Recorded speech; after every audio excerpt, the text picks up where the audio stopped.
అది 1986 కినాచిరో అవారాక్ అనే ఒక డైవర్ డైవింగ్ చేస్తుండగా నీటి అడుగు భాగాన ఒక అద్భుతమైన దృశ్యాన్ని కనిపెట్టాడు. ఆ డైవర్ ఆ దృశ్యాన్ని చూడగానే చాలా షాక్ అయ్యాడు. ఈ దృశ్యం చూడడానికి చాలా విచిత్రంగా ఉంది. సముద్రం నుండి దాదాపుగా 25 మీటర్స్ లోతులో ఈ దృశ్యం అయితే కనిపించింది. ఈ ప్లేస్ ఎక్కడ ఉందంటే జపాన్ లోని రూక్యూ ఐలాండ్స్ లో ఒకటి అయిన యోంగుని ఐలాండ్ లో ఉంది. నీటి అడుగు భాగాన ఎంతో మిస్టీరియస్ గా కనిపించే ఈ ప్లేస్ కి యోంగుని మోనుమెంట్ అని పేరు పెట్టారు. మొదటిసారిగా డైవర్ దీన్ని చూడగానే చాలా షాక్ అయ్యాడు.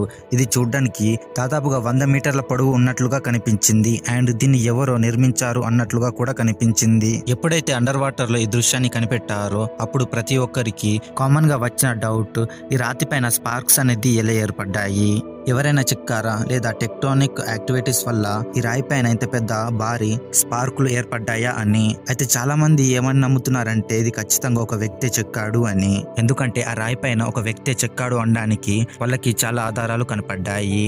ఈ రాయి ఏదైతే ఉందో ఇది ఒకప్పటి జపాన్ యొక్క నాగరికతని కూడా గుర్తు చేస్తుంది. ఈ రాయి పైన ఉన్న గుర్తులు కోల్పోయిన నాగరికత యొక్క అవశేషాలు అని కూడా అంటున్నారు. మరికొందరు ఏమని అంటున్నారంటే ఈ రాయి ఏదైతే ఉందో 10,000 సంవత్సరాల నాటిదే అని, 10,000 సంవత్సరాల క్రితం అడ్వాన్స్డ్ సివిలైజేషన్ ఉండేదని, వాళ్ళే ఈ రాయి పైన చెక్కి ఉంటారు అని చెబుతున్నారు. అయితే చాలా మంది వీళ్ళు అన్న మాటల్ని నమ్మలేదు. మరికొందరు ఇంకా ఏమని నమ్ముతారంటే దీన్ని ఖచ్చితంగా ఒక మనిషి చెక్కాడు అని. జియోలజిస్ట్ అయిన డాక్టర్ మసాకి కిమురా మోనుమెంట్ చెక్కడంలో సహాయపడ్డాడు అని చాలా మంది నమ్ముతారు. ఈ రాయిని చెక్కడంలో ఎంతో మంది పాల్గొన్నారు, అందులో ఇతను కూడా ఒకరు అని నమ్ముతారు. ఎందుకంటే డాక్టర్ మసాకి కిమురా రాళ్ళని చెక్కడంలో చాలా నైపుణ్యం కలిగినోడు. ఇతను రాతి స్తంభాలని, రోడ్లని, టెంపుల్స్ ని చెక్కేవాడు. అందుకే ఇతను కూడా ఈ రాయిని చెక్కే వాళ్ళలో ఒకడు అని నమ్ముతారు. అయితే దీనికి శాస్త్రవేత్తలు ఏమని సమాధానం చెప్తున్నారంటే ఈ రాయి ఏదైతే ఉందో ఇది ఒక న్యాచురల్ ఫినోమినా వల్ల ఏర్పడింది అని. ఈ రాయి ఏదైతే ఉందో ఇది ఒక శాండ్ స్టోన్, ఇసుక రాయి.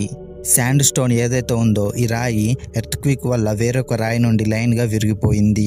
అందుకే ఈ రాయి పైన ఎవరో చెక్కినట్లుగా కనిపిస్తుంది అని సైంటిస్టులు చెబుతున్నారు. అయితే ఇది నిజంగానే ఎర్త్ క్విక్స్ వల్ల ఇలా విరిగిపోయిందా లేదా మనుషుల చెక్కరా అనేది ఇప్పటికి కూడా ఒక మిస్టరీ. ఏది ఏమైనప్పటికీ ఇది ఒక మంచి టూరిస్ట్ అట్రాక్షన్ ప్లేస్ గా మారింది.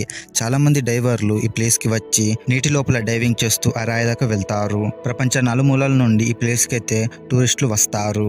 సో ఇది ఫ్రెండ్స్ వాళ్ళ వీడియో నచ్చిందని అనుకుంటున్నాను. వీడియో నచ్చినట్లయితే లైక్ చేసి ఛానల్ని సబ్స్క్రైబ్ చేసుకోవడం మాత్రం మర్చిపోవద్దు. మరొక వీడియోలో మళ్ళీ కలుద్దాం. Thanks for watching.